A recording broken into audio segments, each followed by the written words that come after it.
boom dessa urbanização, né? Essa urbanização, ela acontecia bem antes, a gente vai pensar nas primeiras cidades, Jericó, a gente vai pensar naquelas cidades que eu mencionei para vocês, e tem cidades até mais recentes, tipo Veneza, as cidades da Europa Ocidental e tal, só que a partir da Revolução Industrial, a partir das indústrias, seja essa Revolução Industrial na Europa ou no Brasil, em contextos diferentes, né? Na Europa, século XVIII, XIX, né? Estados Unidos, XIX, no Brasil, final do século XIX, início do século XX, as primeiras indústrias. É no momento da industrialização que vai ser significativa a urbanização. Porque vai ser um fenômeno. A gente vai triplicar a população urbana, praticamente. Ok? Então, eu queria partir desse momento que eu botei essa revista aí, chamada Revista Imigrante, para falar de duas coisas, né? O Brasil acaba, por lei, a escravidão em 1888, apesar dos processos de luta contra a escravidão terem começado, né, já desde o início do século XIX, não é desde sempre, né? Só que ganharam forças institucionais desde o início do século XIX. Essa escravidão, ela vai acabar em 88 e um ano depois a gente começa a República. E a gente sabe que tinha um discurso claro no Brasil, de branqueamento. Havia um discurso sobre branquear a população brasileira. E, cara, esse discurso ele era um discurso, não era um discurso igual o Trump quer falar de branqueamento, mas ele usa a palavra branqueamento, né? A gente tinha isso em decretos, sobre proibir a entrada de certos imigrantes.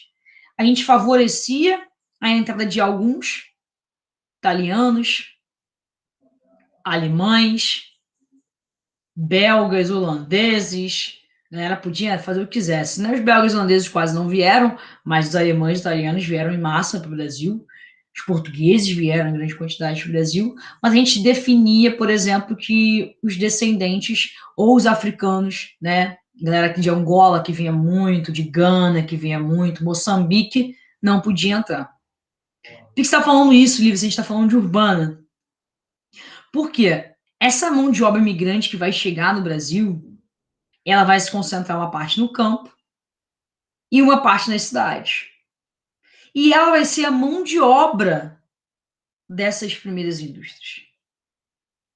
O dono de indústria, ele não vai querer a mão de obra negra.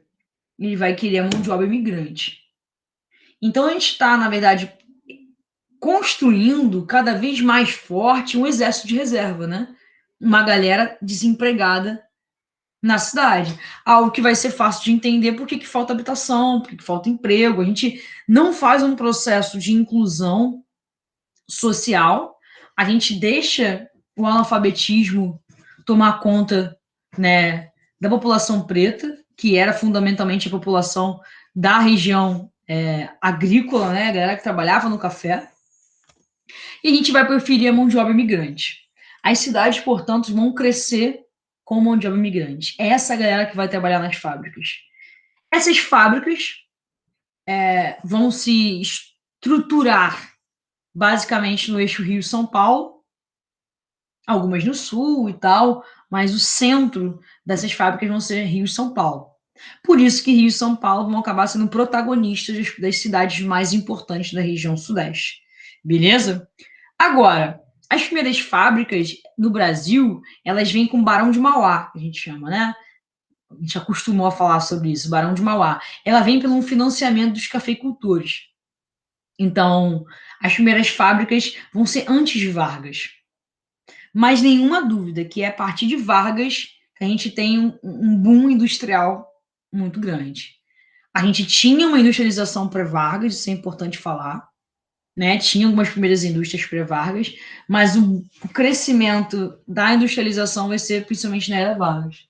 Deixa eu botar essa cachorra para fora aqui. Vinha! Vem cá. Vai pra fora, vai lá, vai. Vai, vem cá. Vai brincar com seus amiguinhos da Globo. Pronto. Tava querendo sair já. Pra latir. Brincar com os amiguinhos da Globo. Então, essa industrialização do Brasil vai ganhar um crescimento significativo a partir da era Vargas. Agora, cuidado. Já falei isso para vocês, eu acho. O Vargas não é a indústria de base que vai ter força nesse momento. Ninguém fala, ai, Vargas, indústria de base. Só que o Vargas só vai ter relevância nas indústrias de base no segundo governo dele.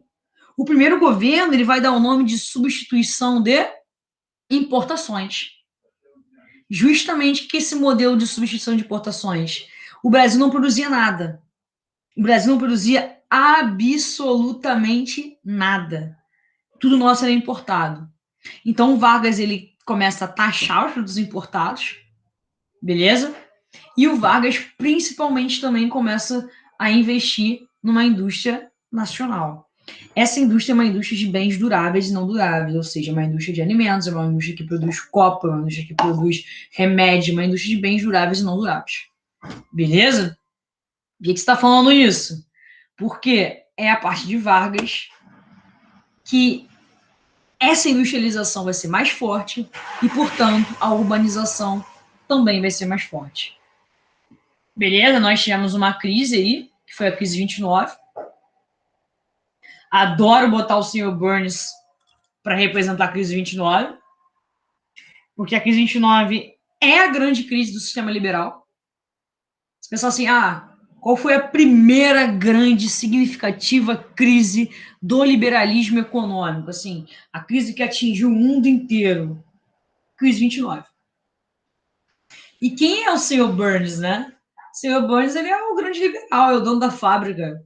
É o cara que diz, se você se esforçar bastante, você consegue ter um grande emprego e uma grande vida. O Sr. Burns é o cara que sucateia as leis trabalhistas, é o cara que não se preocupa com o empregador, é o cara que só quer lucrar, que na livre concorrência. É o tipo do liberal mesmo, tá ligado? O pensamento liberal. E essa crise de 29 é uma crise do liberalismo, porque é uma crise que o Estado vai deixar os bancos fazendo o que quiserem, os caras vão especular ações pra caramba, ninguém vai comprar essas ações especuladas, e aí vai quebrar.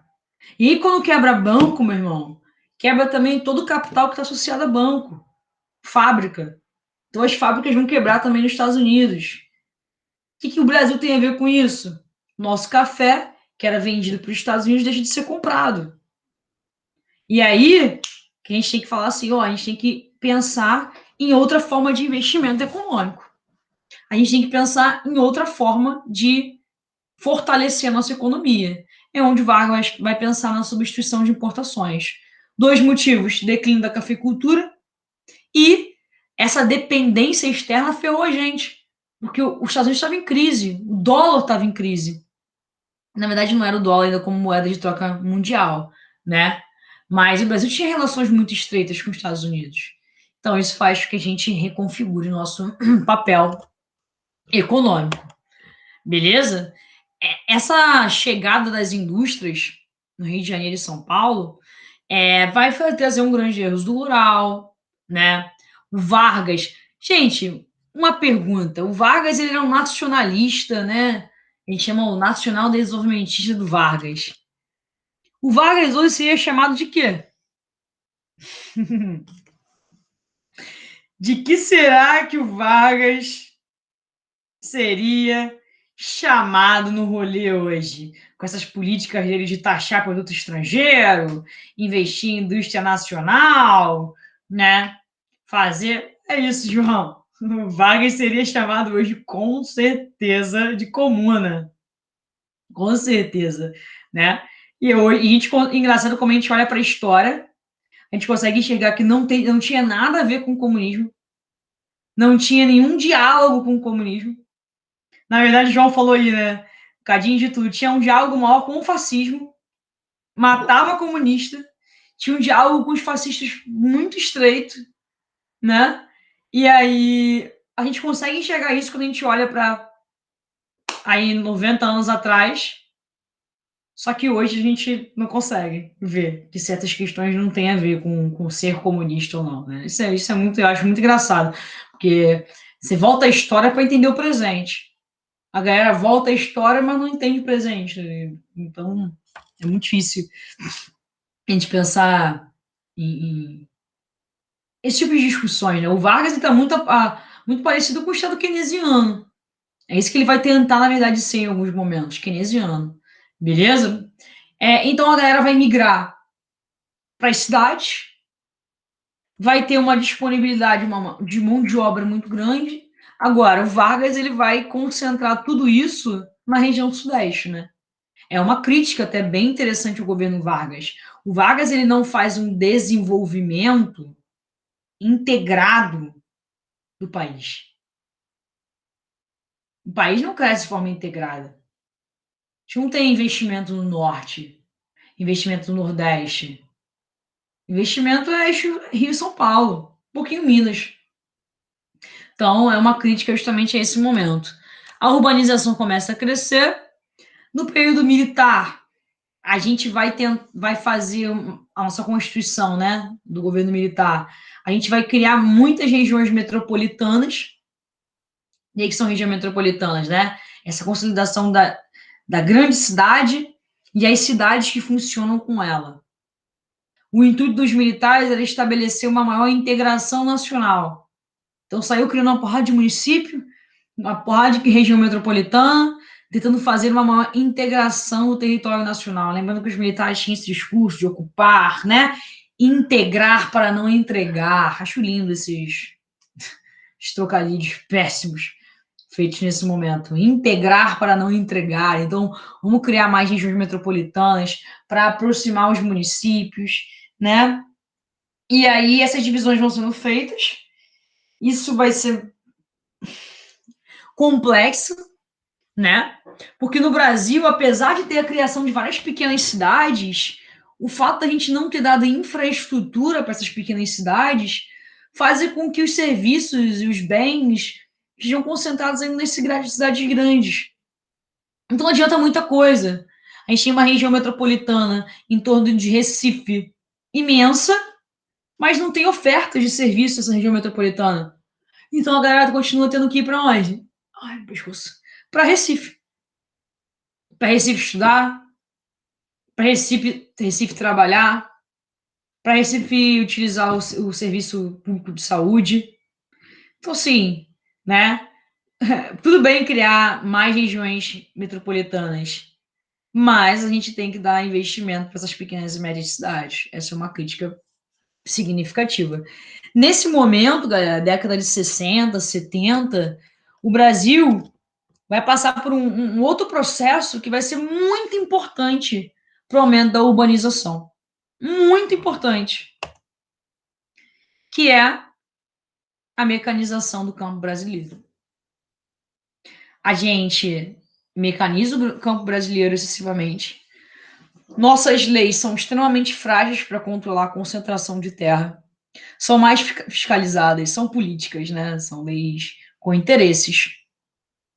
Essa mecanização do campo traz um desemprego estrutural. Esse desemprego estrutural fortalece o êxodo rural, a galera migra para as cidades. Esse campo que passa por compactação do solo, poluição por agrotóxico, passa a ser um espaço de difícil morada para esses indivíduos. E graças ao fortalecimento do sistema de transporte e comunicação, a chegada nas cidades. Calma aí.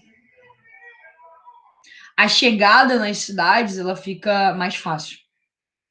Então, muitos lugares, não só, por exemplo, a região rural próxima do Rio, a galera sai da região rural do Piauí e vem para o Rio. A galera sai da zona rural do Maranhão e vem para São Paulo. Essa cidade, lembra que eu falei para vocês aquela ideia de cidade como imã? Essa cidade como imã, ela vai justamente, né, trazendo para si esses fluxos populacionais. Beleza? Nós temos aí essa concentração fundiária e tal. Então as cidades vão começar a ficar inchadas. A essas cidades inchadas a gente dá um nome. macrocefalia urbana. Vocês já ouviram esse termo em algum momento? Se eu já utilizei esse termo com vocês, né? Macrocefalia urbana é um termo que a gente utiliza para falar quando a infraestrutura de uma região não é suficiente para atender o quantitativo de pessoas que ela tem. Algo muito comum em todas as nossas grandes cidades. Como a gente não teve um desenvolvimento de pequenas e médias cidades, todas as ofertas de infraestrutura acabam ficando restritas às grandes cidades. Então, por exemplo, essas três imagens aí, um corredor de hospital no Rio de Janeiro, nada em comum no Rio de Janeiro. As imagens abaixo, né?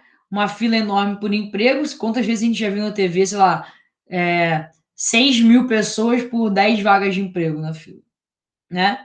E a imagem do lado é São Paulo, né? O processo de favelização, o problema grave que São Paulo vive, né? Que é um problema de habitação. Problema de habitação grave, grave. A gente tem hoje um quantitativo muito grande de moradores de rua de São Paulo, um quantitativo de pessoas que moram de aluguel em São Paulo maior ainda, e em condições, às vezes, de grande insalubridade. Então, a gente tem que discutir. É óbvio que o problema não tem a ver somente com quantidade de pessoas, o problema tem a ver com planejamento urbano, óbvio. Mas qual é a questão? A gente não pode querer que Pedro II, Albert Einstein, Pedro Ernesto, que é o da UERJ, aquele outro hospital, Hospital de Bom Sucesso, Hospital do Fundão, que resolva todos os problemas da região metropolitana do Rio de Janeiro todo. Porque não dá conta. Agora, por que a galera sai de Caxias e vem tentar no Hospital do Fundão? Porque a oferta de infraestrutura de Caxias é deficiente. Então a galera vem para o Rio. Tem pessoal sai de Itaguaí para tratar no INCA, que não tem nenhum instituto de referência em Itaguaí para poder tratar o câncer. A galera sai de Mangaratiba para poder ir no INTO, que não tem nenhum hospital ortopédico público decente na Costa Verde. Então a gente começa a entender por que essas cidades vão ficando saturadas. Por isso que, cara, aqui no Rio de Janeiro, pô, legal, vai sentar para debater Marta Rocha, Eduardo Paes, Benedita, quem são os porra de candidatos no Rio de Janeiro? Crivella, nem sei quem é o candidato do Novo no Rio de Janeiro, faço ideia. Eu gosto de falar todo mundo para ser democrático, mas eu nem lembro o candidato do Partido Novo, gente. Alguém souber o candidato do Partido Novo? Fred Luiz? Então, Fredinho, isso mesmo. Essa galera aí, quando sentar para debater planejamento, tem que sentar o bumbum e conversar com Caxias, Nova Iguaçu, Belford Roxo, Mesquita, Itaguaí, tem Niterói, São Gonçalo, porque é região metropolitana. Então, quanto mais essas cidades, por exemplo, vou pensar em mobilidade, eu falei isso para vocês. Paulo Messina e Luiz Lima. Quando eu pensar em mobilidade, Vitinho, mano, a quantidade de ônibus que saem de Renata. A quantidade de ônibus que sai, por exemplo, da Baixada para o Rio de Janeiro. Pensar em mobilidade é entender a Dutra parada vindo para o Rio de Janeiro. Pensar em mobilidade é ver o sucateamento do trem de Japeri, que é a linha, né, que vai pegar a Baixada para vir para a cidade do Rio. Então, pensar em mobilidade é pensar em região metropolitana. Então, essa galera candidata à prefeitura, a Renata, né, a Marta Rocha, a Benê, essa galera vai ter que sentar com os municípios e fazer planejamento urbano estratégico. Porque senão, meu irmão, a gente vai passar processos de macrocefalia graves, como São Paulo passa pela quantidade de automóveis e deficiência no transporte público, com falta de habitação. Aí, São Paulo tem um movimento organizado. Eu vou dar uma aula de movimentos sociais para vocês, em breve. Talvez seja a nossa próxima aula.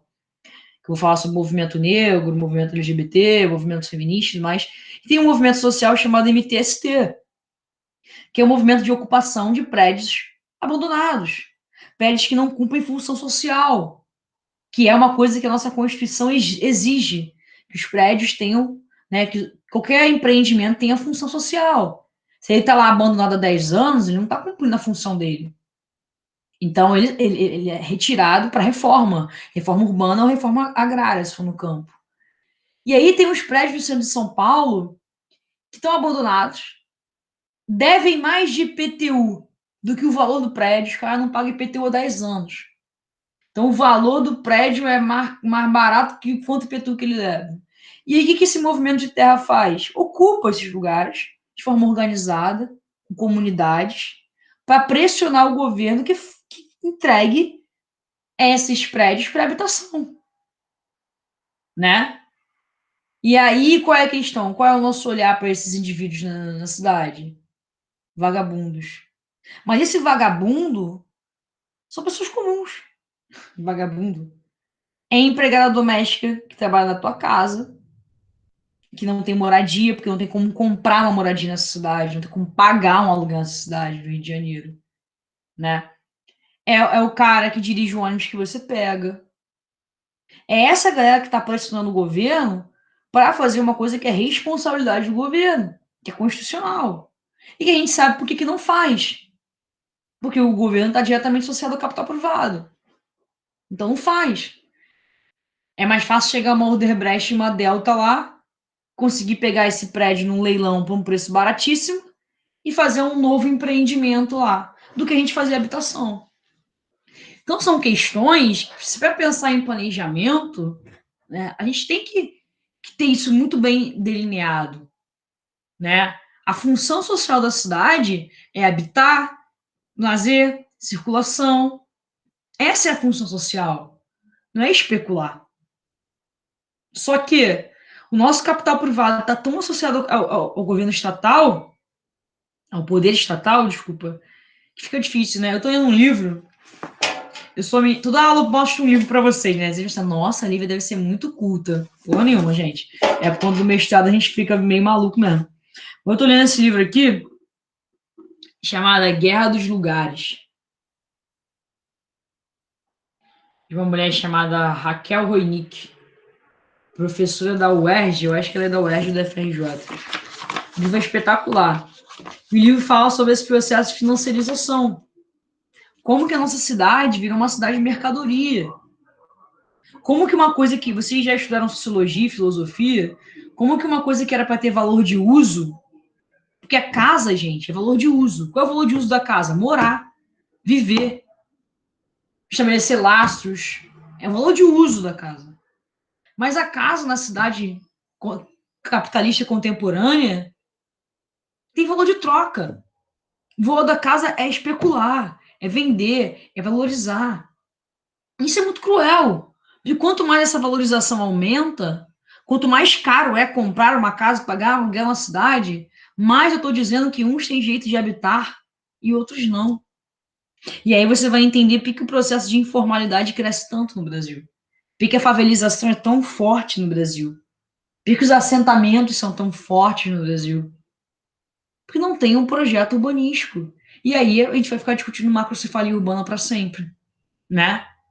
Porque não vai dar conta de responder a esse quantitativo de pessoas que está aqui, se nosso objetivo for sempre atender aos interesses do capital imobiliário. Beleza? Dessa cidade empreendedorista, essa cidade da financiarização. Ok? Só usando essa imagem aqui para falar de uma coisa rápida, São Paulo tem uma característica urbana um pouco diferente da nossa, porque em São Paulo a relação centro e periferia é muito mais clara que aqui. Não entendi, Lívia. Aqui, lá em São Paulo, fica muito claro pra gente, sei quem já foi em São Paulo, quem gosta, sei que a Alissa já foi umas vezes, mas quem gosta ali de São Paulo, não precisa gostar não, mas quem já foi no centro de São Paulo, né, percebe, por exemplo, que esses bairros centrais, até os bairros desvalorizados, não têm presença, por exemplo, do processo de favelização. Bairro da Luz, Liberdade, Praça da República, Aroche, deixa eu ver mais um, 25 de Março, Aí você vai nos bairros de elite também das áreas centrais. Marginal Pinheiros, Vila Madalena, Berrini, Morumbi, né? Esses bairros não tem processo de favelização. Lá em São Paulo fica muito claro centro-periferia. O pobre mora na periferia. Isso até se quem gosta de futebol dá para entender, por exemplo, como que os times de futebol lá, que representam a elite, são de bairros de elite, né? São Paulo é do Morumbi, que é um bairro de rico pra caraca, muito. Talvez os mais valorizados da cidade, do estado de São Paulo. Palmeiras é da Barra Funda. Barra Funda é um bairro também de classe média, sim. A média alta, em alguns lugares. E você vai olhar pro Corinthians, que é o povão, é Itaquera, que é periferia. Então, essa relação centro-periferia é muito forte. Esses deslocamentos pendulares, eles são muito claros. Mas aqui também, a periferia também é basicamente ocupada pela população pobre. Mas se você olhar também, eu já falei isso para vocês, os pobres na cidade do Rio de Janeiro resistem e reexistem. Nossa, Davinei agora, né? Resistem e reexistem. Resistem e reexistem contra as favelas. Meu irmão, tu pode comprar tua casinha na Barra, mas ali vai ter pobre morando. Você gostou ou não? E aí chega Eduardo Paes e remove, né? Porque a gente entende o projeto político depois disso, é limpar, a higienização mesmo da cidade. Você pode amar Copacabana, mas você sabe que você vai lidar com o processo de favelização, sim, acabou. Em Ipanema, na Lagoa, aí você vai, brother. Você vai. Tirando a Urca. Tipo isso. Mas, estão entendendo? No Rio, por isso que é muito comum a galera falar de segregação socioespacial muito para São Paulo. Essa divisão. Para o Rio, eu já acho termo polêmico. Porque eu acho que a segregação socioespacial ela é muito relativa no Rio. Muito. E aí, já que a gente está falando de macrocefalia e de outras coisas, por que não falar de autossegregação, né?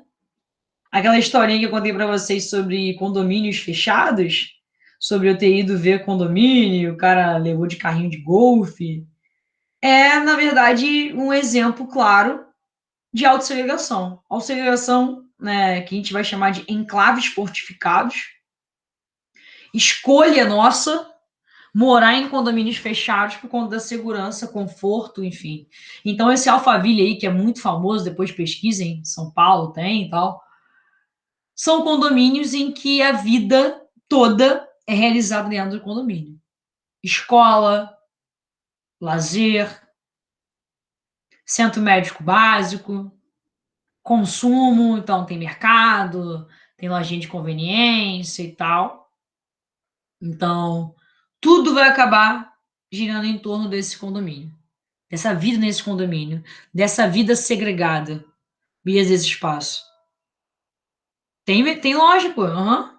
Tem mercado, cara. Tem hortifruti.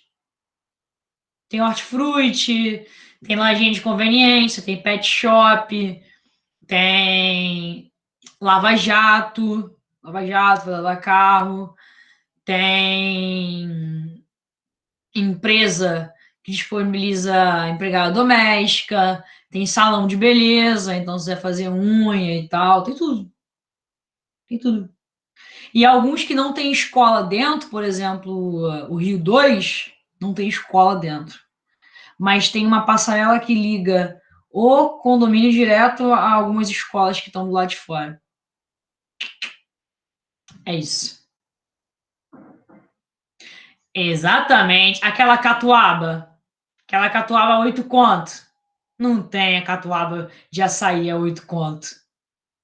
Não tem. Duvido que tenha. Tu não acha? E o pagodinho no balde? Pagodinho no balde. Tu não acha um pagode no balde? Tu não acha? Ué, camarada! Ei, galera batendo, ó. Todo mundo batendo palma. Não acha, não acha, não acha. Mas é isso, né? É essa vida restrita que vai sendo fortalecida pela geografia do medo. Tem outro livro que eu estava lendo aqui chamado Fobópole. Ele fala sobre isso, né? Como que as próprias empresas criam uma questão de geografia do medo para aumentar o valor dos seguros de carro, para convencer você a fazer seguro de tudo, para convencer você a se autossegregar, né? Então, gente, vocês sabem quanto que é o condomínio desse Alphaville? O valor que se paga de condomínio? Chutem. Chutem. Quanto vocês acham assim, que um morador do Alphaville paga lá de condomínio? Em média, Vitor, R$ 2.800 de condomínio. R$ 2.800 todo mês do teu bolso para se autossegregar. Um monte de rico. Eu que deveria receber para estar morando nesse lugar, né? Fico pensando nisso às vezes. Eu que deveria receber. Pra estar aguentando essas pessoas todo dia. E aí, 2.800 contas de condomínio. Cara, o aqui de Campo Grande, que eu fui ver porque eu falei pra vocês. Pra mim, tipo, meu apartamento pequeno meu, sairia 800 e pouco. Pra quem é o quarto andar, que é tipo privilegiado, sei lá, 1.000 e pouco. Aqui em Campo Grande, pô. 1.000 e poucos reais de condomínio. Falei, gente, eu nem tenho. Falei, mãe, nem recebo 1.000 e poucos reais. Mas é isso, é uma característica hoje dessa cidade. É uma característica que aí em Itaguaí eu não percebo ainda isso com muita força. Mas, mano, tu vem a Campo Grande, tu só vê condomínio. Tu vai a Barra, tu só vê condomínio. Tu vai em Recreio, tu só vê condomínio. É um processo total de autossegregação. A UERJ gosta de chamar de enclaves fortificados. Enclaves fortificados. Beleza? E aí, a segunda polêmica. Adoro essa imagem aí do Fernando Henrique Cardoso. Dependência ao norte. E aí, eu trouxe um gráfico só para comentar a privatização com vocês, só para falar algumas coisas. Qual é o contexto que a gente vai estar vivendo de cidades no Brasil? A partir da década de 90, a gente privatiza tudo. Privatizamos tudo, ó. Tudo. Privatização total. E essa privatização acaba refletindo na questão da cidade. Por quê? Eu não privatizo só a Vale, só a CSN, só a Embraer, só a Telebrás, a Petrobras. Eu privatizo também a cidade. Eu entrego os serviços da cidade para concessões privadas. E aí, me desculpa se tem algum liberal na turma, mas é difícil falar bem do programa de concessões feito pelo Brasil para as empresas privadas. Não sei, tem mais de um, João? Tem mais de um liberal na turma? Ou não tem nenhum? Eu não sei. Eu não tive tempo de conhecer vocês. Que raiva! Não tive tempo de conversar no intervalo, de lanchar, de tomar uma cerveja, de falar sobre a vida, de abraçar. Não tive tempo. Não sei identificar se há um liberal na turma, não. Que ódio desse bicho maldito. É, pode falar mal à vontade. Mas, mas assim, eu acho que é difícil falar bem, né, João? É difícil você achar um projeto de concessão que deu certo. E aí a pergunta que fica: é privatização ou é privação? A gente privatizou o serviço ou a gente privou as pessoas de acesso a serviços públicos? Eu gosto muito de usar o exemplo do consórcio Maracanã. Se alguém aqui ia ao Maracanã, já foi ao Maracanã com certa frequência, em algum momento da vida, mas na época da Copa do Mundo, das Olimpíadas, a gente entregou o Maracanã, que é um patrimônio do Brasil, beleza? Do governo estadual, hoje administra o governo estadual, a gente entrega de mão beijada a um consórcio Maracanã. A partir desse momento, os clubes de futebol do Brasil, do Rio de Janeiro, Flamengo, Fluminense, Vasco, Botafogo, Para utilizar o Maracanã, tem que pagar um aluguel caríssimo ao consórcio Maracanã. Pagar um aluguel caríssimo. Se eles têm que pagar um aluguel caríssimo ao consórcio para poder utilizar, o que acontece com o valor dos ingressos dos jogos? Também sobe, porque eles têm que cobrar o ingresso caríssimo. Mas o que mais me espanta nem é isso. O que mais me espantou mesmo é que foi criada uma lei temporária na época da Copa do Mundo e Olimpíadas. Quero saber se alguém sabe disso. Que proibia a venda de cerveja ao redor do estádio. 4 quilômetros ao redor do estádio. Não, 3 quilômetros ao redor do estádio. Uma lei temporária proibia a venda de cerveja em todos os bares do bairro Vila Isabel 2 horas antes do jogo. Então o jogo era 4 horas, a partir das 2 horas não podia mais vender cerveja. Botava saco preto nas geladeiras, camelô não podia vender, nenhuma loja podia vender, posto de gasolina não podia vender, nada podia vender cerveja. Alguém sabe me explicar por quê? Alguém chuta por quê, pelo menos? Esperar e ver se vão estar certo. Por que teve uma lei proibindo a venda de cerveja 2 horas antes do jogo? É isso, João. Monopólio do estádio. Para a galera comprar bebida dentro do Maracanã. E quanto custa uma cerveja no Maracanã? R$ 10 uma latinha quente. Repito, R$ 10 uma latinha quente. Eu vou aqui no Cria, eu pago 2 contos. R$ 10 uma latinha quente. Monopólio. Então, nosso processo de privatização foi privatização ou foi privação? Porque você tem 2 pontos aí. Um, pobre não consegue ir ao estádio de futebol mais. Não consegue. E aí, vamos lá, voltando lá atrás. Qual é a função social das cidades? Cumprir moradia, sai. Educação, também não. Saúde, também não. Mobilidade, também não. Lazer. Aí você vai e bota um lazer, que era o lazer de boa parte da população brasileira, ir ao Maracanã, pagar o ingresso barato, ir ao Maracanã, né? E você tira isso. O ingresso do jogo do Flamengo, eu discuto isso com meus amigos flamenguistas direto, que é possível que vocês batam palma para esse projeto político que tem. Não é só do Flamengo, não, é porque o Flamengo estava, como ganhou ano passado, e os caras aproveitaram para botar ingressos exorbitantes, cara. Não pode ser normal o ingresso de futebol ser R$ 100 num joguinho contra, sei lá, o Ceará, no Maracanã. Pode, mano. Um jogo da Libertadores custar cento e porrada. Até pode, mas aí você vai estar dizendo o seguinte: para quem é esse jogo? Qual é a função que esse estádio quer cumprir? Lucro. Basicamente lucro. Basicamente lucro. E acabou. Então não é um estádio mais para cumprir função social nenhuma. É um estádio para atender um lucro de um consórcio. E não é que o consórcio seja malvado. Ai, meu Deus, muito malvado, né? Só quer lucrar. É porque o objetivo da empresa privada é lucrar. É isso. E você não vai poder exigir de uma empresa privada que ela queira olhar para a questão social.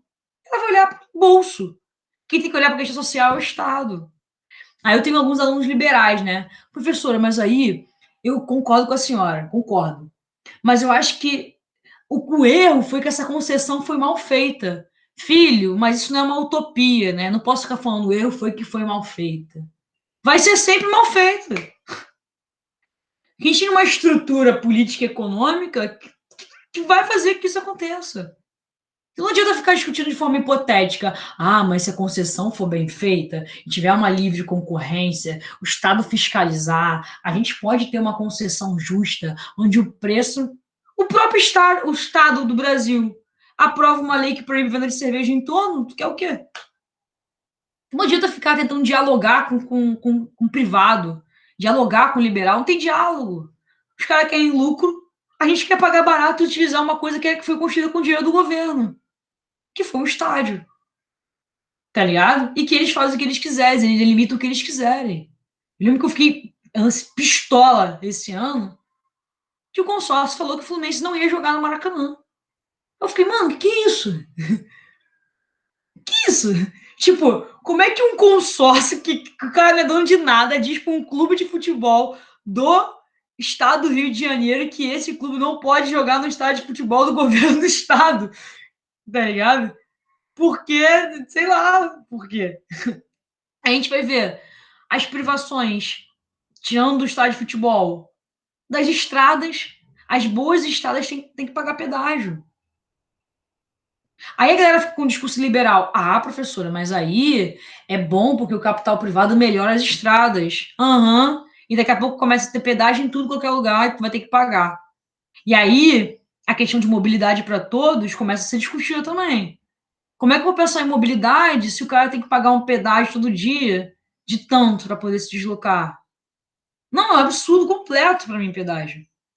Ah, mas aí o Estado não compra a função dele, ele faz uma concessão, eu acho justo. Se você quer andar numa boa estrada, mano, não consegui isso entrar na minha cabeça. Porque isso acaba que é uma brecha que a gente deixa para não pressionar o governo e falar, ah, mas ele não consegue, então por isso que ele faz a concessão. E aí o governo, eu não consigo, por isso que eu faço a concessão. E, porra, não vai, exatamente, não só isso, né? Não, se fosse só IPVA, tá bom. PVA, DP não sei o que, Duda do Ceará das Contas, não sei o que, e taxa de tal coisa, e taxa de não sei o que, ainda tem a taxa que tu paga da prefeitura para poder tapar buraco, para poder, pô, vá pro inferno, para poder botar luz, sinalização, que não falta nesse país, é imposto que a gente paga para isso. E aí, ó, botei 2 transportes públicos, CPTM, que é o trem lá de São Paulo, e o BRT no Rio de Janeiro, 2 concessões terríveis. BRT é uma concessão terrível. Uma passagem de ônibus custar quase R$ 5 é inadmissível. Um trabalhador gastar isso para se deslocar. Um estudante universitário gastar isso para se deslocar. É inadmissível. Com uma infraestrutura sucateada, o consórcio BRT faz o que quer, bota um intervalo que quer de ônibus.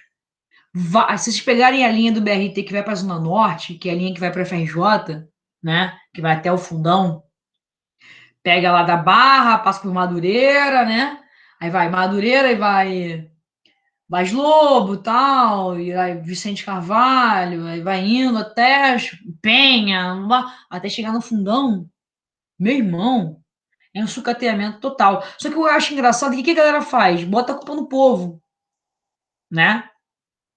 Ah, mas o povo também depreda, depetra, destrói, trava a língua pra mim, destrói, degrada. Não é óbvio que degrada. Óbvio que degrada. Tu tem lá uma infraestrutura que não cumpre a função social. Cobra muito caro por isso. A galera tem a possibilidade de não pagar essa passagem pulando a catraca. O cara vai pular a catraca, brother.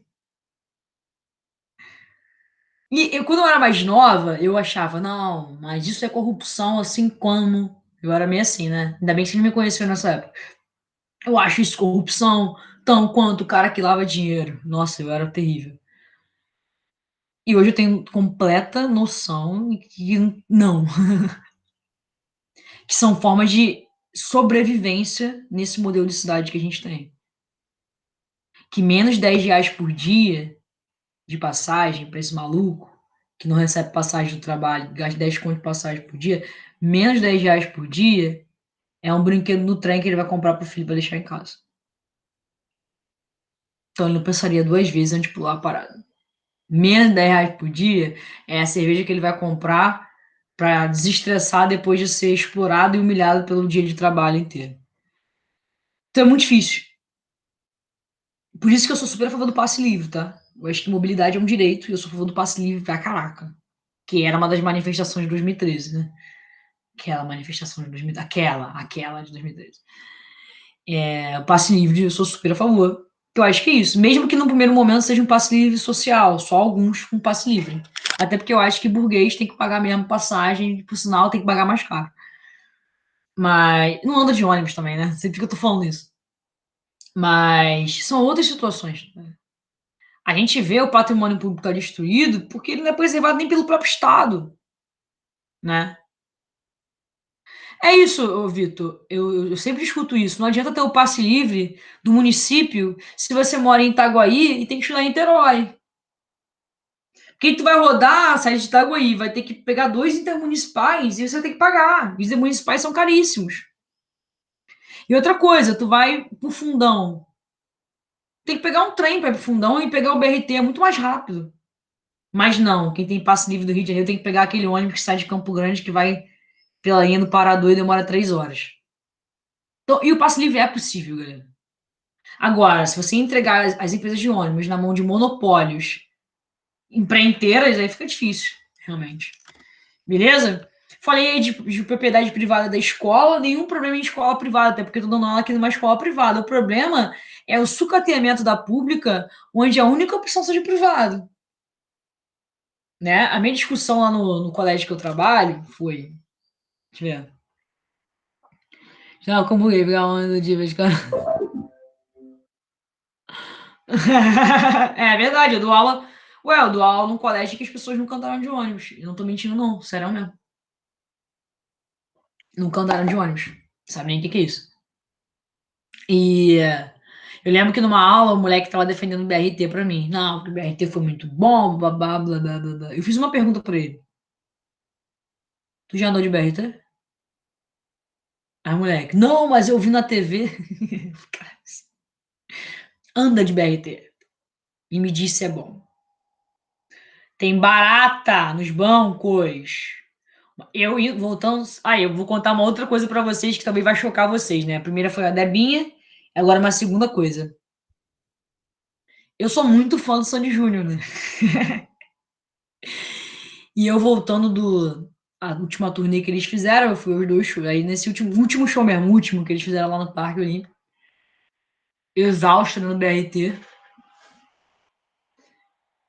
tava caindo um farelo, assim, da. Mulher multifacetada. Tava caindo um farelo, assim, da porta. Aí eu dei um soco assim, ó. Caíram um monte daquelas baratinhas pequenas. Eu fiquei dentro do ônibus, galera. Esse é o BRT de R$ 5.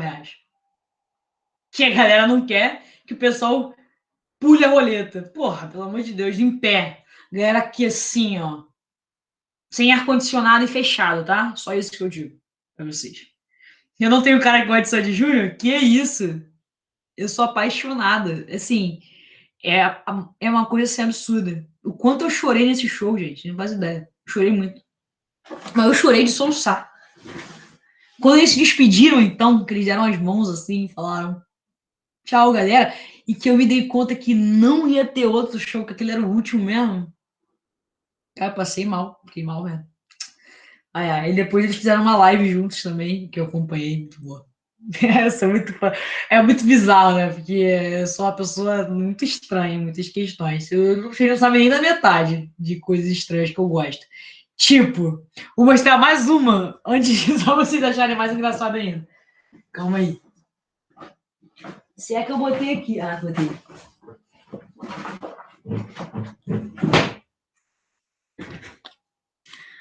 Pô, mané, eu gosto de Pokémon.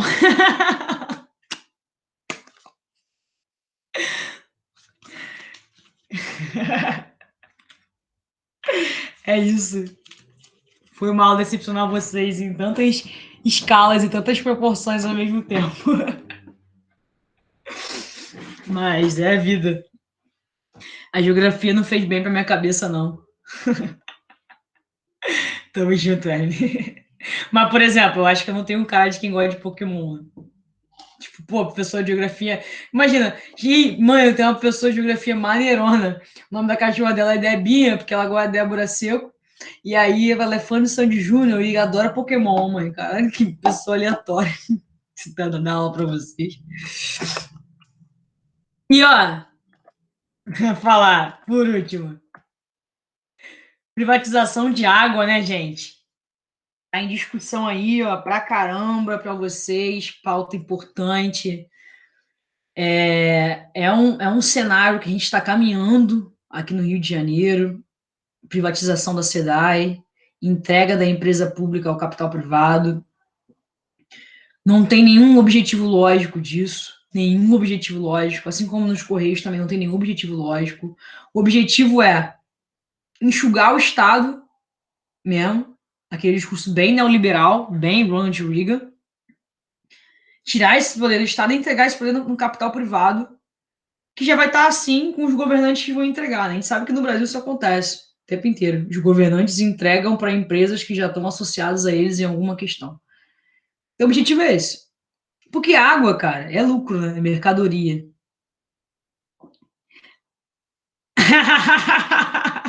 Ah, então tá tranquilo. Me apresenta ela, ô João. Deve ser uma pessoa legal para ser amiga. Eu gostar de ser amiga dela. A gente ia sair junto em vários rolês, com certeza. Com certeza. Pessoal, só pra gente fechar aqui, essa. Conhece? Esse excesso de privação, de privatização, sei lá, o nome que vocês quiserem dar, vai fazer com que cresça no Brasil a informalidade. Porque não tem emprego. Privatizaram tudo. A galera vai para informalidade. E qual é a merda da informalidade, pessoal? Não paga imposto. Se não paga imposto, esse dinheiro não retorna para o próprio governo. Então, é um problema, né? A gente tem um dinheiro vagando em algum lugar aí que poderia estar sendo aplicado em questões sociais. Ok? O Brasil, então, passa por um processo que a gente vai chamar de terciarização.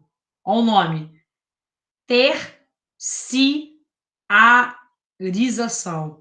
Não é terceirização, que é entregar para terceirizados. Terciarização. Inchaço do setor terciário. Não tem emprego, a galera vai para o setor terciário informal. Então, o cara aqui, isso aqui é muito bom. Óculos de grau, R$ 10, eu adoro isso. É o camelô, é a moça que faz cabelo na tua casa, é a moça que te vende brownie, é essa galera que eu tô falando. Beleza? Daqui a pouco eu falo, próxima aula eu falo disso aqui. É a última aula de Urbana, é a nossa despedida solene da matéria na última, próxima aula, para a gente entrar depois em movimentos sociais, que talvez seja algo que o Rafa fale em sociologia,